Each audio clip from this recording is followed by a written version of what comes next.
ನಮ್ಮ ನಿರೀಕ್ಷೆ 1 ಲಕ್ಷಕ್ಕಿಂತ ಹೆಚ್ಚಿನ ಜನ ಸೇರ್ಬೋದು ಅಂತೇಳಿ ಒಂದು ಅಂದಾಜು ಮಾಡಿಕೊಂಡು ಅಂದಾಜು ಪ್ರಕಾರ ಬರ್ತಕ್ಕಂಥ ನಮ್ಮ ಕಾರ್ಯಕರ್ತರು ಮುಖಂಡರು ಮತದಾರರಿಗೆ 1500 ಬಸ್ಸುಗಳನ್ನ ವ್ಯವಸ್ಥೆ ಮಾಡಿದ್ದೀವಿ. ಸ್ವಂತ ಕಾರು, 2 ವೀಲರ್ಸು, ವಾಲಂಟ್ರಿಯಾಗಿ ಬರ್ತಕ್ಕಂಥವ್ರು ಎಲ್ಲ ಸೇರಿ 1 ಲಕ್ಷದ ಮೇಲೆ ಸೇರ್ತಾರೆ ಅಂತ ಒಂದು ನಿರೀಕ್ಷೆ ಇಟ್ಕೊಂಡು ಒಂದು ಬೃಹತ್ ಪೆಂಡಾಲ್ನ ಸಭಾಂಗಣವನ್ನು ಮಾಡಿ ಎಲ್ಲ ಸಕಲ ಸಿದ್ಧತೆಗಳನ್ನು ಮಾಡ್ಕೊಂಡಿದ್ದೀವಿ. ಬರ್ತಕ್ಕಂಥವ್ರಿಗೆ ಮಧ್ಯಾಹ್ನ ಊಟದ ವ್ಯವಸ್ಥೆ ಇದೆ, ಕುಡಿಯೋ ನೀರಿನ ವ್ಯವಸ್ಥೆ ಇದೆ, ಮಜ್ಜಿಗೆ ಇಂಥ ಭಾಳ ಬಿಸಿಲಿರೋದ್ರಿಂದ ಅವರಿಗೆ ಕುಡಿಯೋ ತಂಪು ಪಾನೀಯಗಳನ್ನು ಸಹ ಇಲ್ಲಿ ಸರಬರಾಜು ಮಾಡ್ತಾಯಿದ್ವಿ. ಜನತಾ ಸಮಾವೇಶನ ಈ ಭಾಗದಲ್ಲಿ ಮಾಡ್ತಿರೋದು ಏನು ಸರ್ ವಿಶೇಷ? ಥರ ಏನಿಲ್ಲ, ಈ ಭಾಗ ಆ ಭಾಗ ಅಂತೇನಿಲ್ಲ. ಯಶವಂತಪುರ ಕ್ಷೇತ್ರ ಮುಂಚಿನೂ ಇದು ಜನತಾದಳದ ಒಂದು ಭದ್ರಕೋಟೆ. ಇಲ್ಲಿ ಹೆಚ್ಚಿನ ಮುಖಂಡರು ಮತದಾರರು ಕಾರ್ಯಕರ್ತರು ಸೇರ್ಬೋದು ಒಂದು ನಿರೀಕ್ಷೆಯನ್ನು ಇಟ್ಕೊಂಡು, ಹಾಗೂ ಬೆಂಗಳೂರಿನ 28 ಕ್ಷೇತ್ರದ ಎಲ್ಲ ಕಾರ್ಯಕರ್ತರು ಮುಖಂಡರು ನಮ್ಮ ಪಕ್ಷದ ಅಭಿಮಾನಿಗಳು ಬರ್ತಾಯಿದ್ದಾರೆ. ಹಾಗಾಗಿ ಖಾಲಿ ಜಾಗ ಹೊರವಲಯದಲ್ಲಿ ಖಾಲಿ ಜಾಗ ಎಲ್ಲ ಲಭ್ಯತೆ ಇದೆ. ಹೊರವಲಯದಲ್ಲಿ ಮಾಡಿದ್ರೆ ಟ್ರಾಫಿಕ್ ಸಮಸ್ಯೆ ಆಗೋದಿಲ್ಲ, ಸಂಚಾರ ದಟ್ಟಣೆ ಉಂಟಾಗಿ ನಾಗರಿಕರಿಗೆ ತೊಂದರೆ ಆಗಬಾರ್ದು ಅನ್ನೋ ಉದ್ದೇಶ ಇಟ್ಕೊಂಡು ಯಶವಂತಪುರದಲ್ಲಿ ಕಾರ್ಯಕ್ರಮ ಮಾಡ್ತಾಯಿದ್ವಿ. ಇದಕ್ಕೆ ಯಾವುದೇ ವಿಶೇಷ ಅರ್ಥ ಕಲಿಸ್ಬೇಕಾಗಿಲ್ಲ.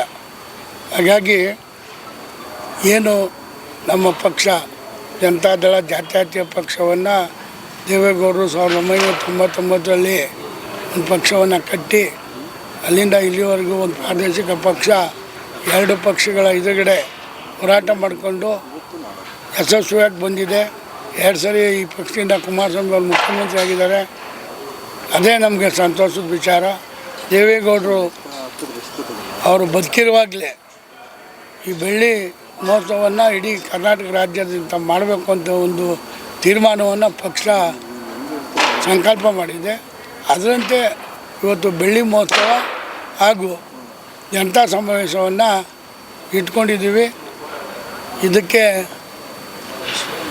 ಏನು ಸಕ್ಸಸ್ ಆಗಬೇಕಾದ್ರೆ, ಯಶಸ್ವಿ ಆಗಬೇಕಾದ್ರೆ ನಮ್ಮ ಮಾಧ್ಯಮದವರ ಎಲ್ಲ ಸಹಕಾರವೂ ಅಗತ್ಯವಿದೆ. ಹಾಗೆ ನಮ್ಮ ಪಕ್ಷದ ಮುಖಂಡರು ಕಾರ್ಯಕರ್ತರು ಏನು ಹಗಲಿರುಳು ಹೋರಾಟವನ್ನು ಮಾಡಿ ಕಾರ್ಯಕ್ರಮ ಯಶಸ್ವಿ ಮಾಡೋದಕ್ಕೆ ಪ್ರಯತ್ನ ಮಾಡ್ತಾರೆ. ಖಂಡಿತ ಸಕ್ಸಸ್ ಆಗುತ್ತೆ. ನಡೀತಕ್ಕಂಥ ದಿನಾಂಕ ಹಾಗೆ ಸಮಯ ಎಷ್ಟು ಗಂಟೆಯಿಂದ ಎಷ್ಟು ಗಂಟೆವರೆಗೂ ಅದನ್ನು ಹೇಳಿ? ಶನಿವಾರ 11ನೇ ತಾರೀಕು ಏಪ್ರಿಲ್ 11, 2026 ಬೆಳಿಗ್ಗೆ 11 ಗಂಟೆಗೆ ಸಮಾವೇಶ ಪ್ರಾರಂಭವಾಗಿ ಸುಮಾರು 3-4 ಗಂಟೆ ಒಳಗೆ ಮುಗಿಬಹುದು. ಕಾರ್ಯಕರ್ತರಿಗೆ ಏನು ಹೇಳ್ತಾರೆ ಸರ್? ಕಾರ್ಯಕರ್ತರಿಗೆ ನಮ್ಮ ಕುಮಾರಣ್ಣವರು, ರಾಷ್ಟ್ರೀಯ ಅಧ್ಯಕ್ಷರು ನಿಖಿಲ್ ಕುಮಾರಸ್ವಾಮಿಯವರು, ರೇವಣ್ಣವರು, ಅನೇಕ ಮುಖಂಡರು ಬಂದು ಅವ್ರಿಗೆ ಒಂದು ಈ ಪಕ್ಷ ಮುಂದಿನ ದಿನಗಳಲ್ಲಿ ಯಾವ ರೀತಿ ಕಟ್ಟಬೇಕು, ಬರ್ತಕ್ಕಂಥ ಚುನಾವಣೆಗಳು ಯಾವ ರೀತಿ ಎದುರಿಸಬೇಕು ಅನ್ನೋದ್ರ ಬಗ್ಗೆ ಸ್ಪಷ್ಟ ಸಂದೇಶವನ್ನು ನಮ್ಮ ಮುಖಂಡರುಗಳು, ನಮ್ಮ ಸರ್ವೋಚ್ಚ ನಾಯಕರುಗಳು ನೀಡ್ತಾರೆ. GBA ಎಲೆಕ್ಷನ್ ಮುಂದೆ ಈ ಒಂದು ಏನು ಸಮಾವೇಶ ನಡೆಸ್ತಾ ಇದ್ದೀರಾ, ಇದು ಪಕ್ಷದ ಶಕ್ತಿ ಪ್ರದರ್ಶನವಾಗುತ್ತಾ ಅಥವಾ ರಾಜ್ಯದ ಜನತೆಗೆ ಒಂದು ಸಂಘಟನೆ ವಿಚಾರವಾಗಿ ಮೆಸೇಜ್ ಕೊಡೋಕೆ ಮಾಡ್ತಾರೆ?